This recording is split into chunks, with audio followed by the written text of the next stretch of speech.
Over the past week or two, I've been getting calls from different people asking me about sites that they should join up to, like genealogy sites that nobody was working and they were going off their heads and what could they do, and different books and sites, as I said.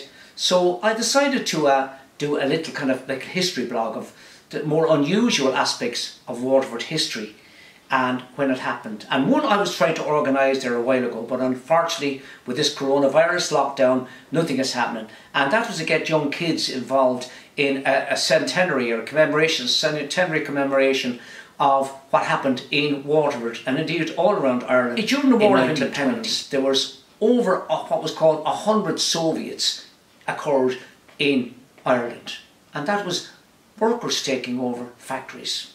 They all had been inspired by the Russian Revolution in 1917, and they began, it was all over the place.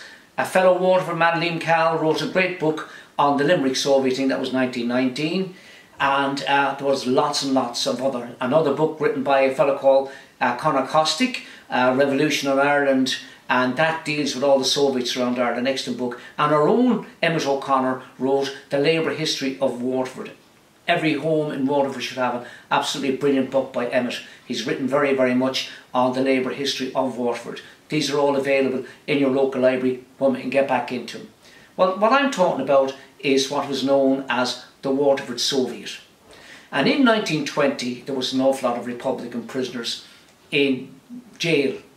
And the Labour movement and Sinn Féin, the trade unions, the Labour Party and Sinn Féin, as I said, decided to have a general strike in Ireland. And that was agreed on. And here in Waterford, on the 14th of April 1920, a meeting took place. And there was a Soviet commissar, that he styled himself as, and two associates went to the corporation.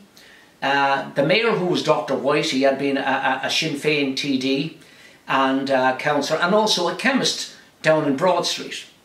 And his shop was there up to, in my youth anyway. Well, he was the mayor, and he actually wore green robes as opposed to the red robes usually worn by mayor. And he vacated the mayoral chair and handed it over to the Soviet commissar.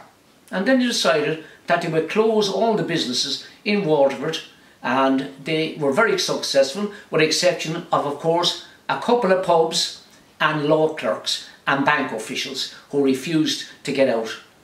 But they more or less dragged them out from behind their desks and that, closed the place down and gave orders to everyone of what they were to do and what they were not to do. So eventually, around 3 o'clock, I think, I'll quote from the top of my head, I think it was on the Thursday that the signal came through that the prisoners were about to be released.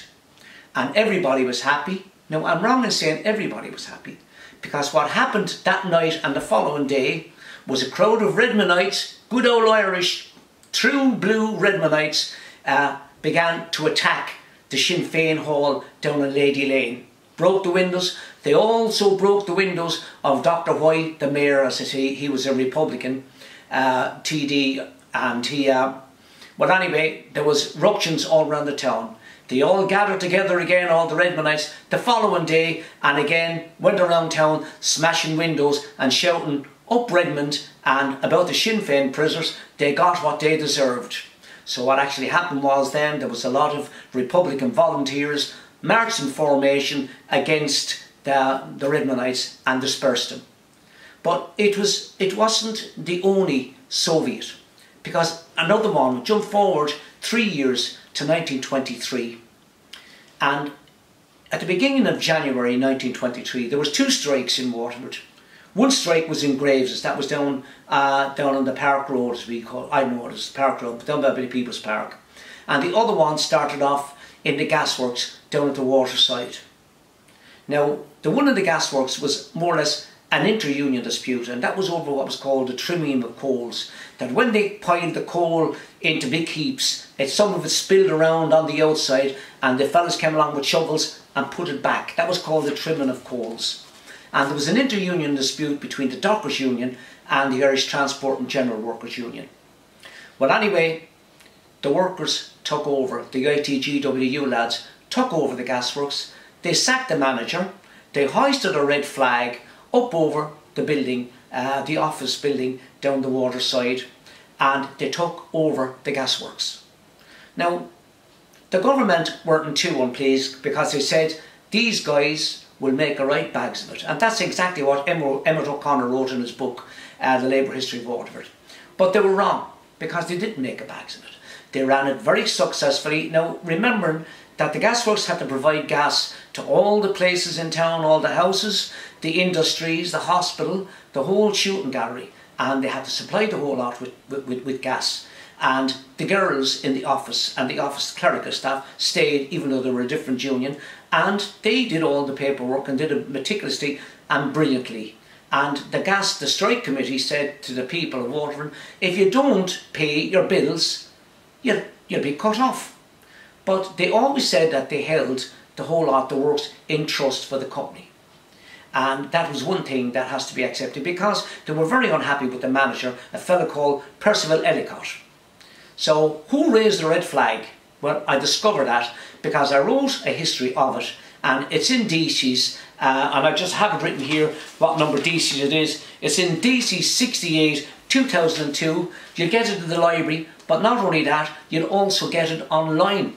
And all the DC journals are online. Just go to the Waterford City Council website and you'll find them all there. So anyway, the fellow who raised the red flag was a fellow called Pat Keating. Now, a lot of people remember Dennis Keating. Dennis was a Fianna Fáil councillor, and it was his brother, Pat Keating. And just a humorous little story about Pat. Pat specialised in feed cars, and he had his little place just down around Thomas Street, the middle of Thomas Street down there. And he had his garage down there. And as I said, he specialised in feed cars. And the saying in Waterford was, the only two feed men in Waterford was Pat Keating and Charlie Upton. Charlie Upton, of course, used to sell the pig's feet, the pig's toes, or the crew beans as we know it.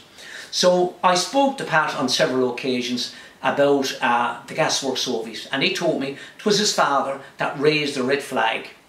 Now, when I was doing research on it, I came across the same problem that many other people came across, and that was there was no local knowledge of the strike. Very, very little. And I raised the point with Pat. Why was that? Because I know Brian Trench, back in the 70s, he's a lecturer up in Dublin, one of the universities up in Dublin, and he was a member of the Socialist Workers' Party at the time, and he tried to get a bit of knowledge of it. And it was left to Emmett O'Connor to do what we know at that time of the Gasworks Soviets. I did the research, but Pat told me that at the dinner table in the Keating's household, the wife dictated, I want to hear nothing of the strike. So, and why? It's a very easy answer. Because I'll have to jump forward to when the strike eventually ended. And that was, they went back because they were starved to death. Quite literally starved to death. The men had nothing. There had been lots of strikes broke out around the country. There was a coal strike, a general coal strike on around the country, so factories weren't working and there was no need for gas. And so the man had nothing. And that was why there was no talk of it. So anyway, in March of 1923, they were delighted, the workers and the Soviets were delighted because they announced they had secured 6 weeks coal to keep the gasworks going for another 6 weeks. It frightened the shite out of the government, if you'll pardon me expression.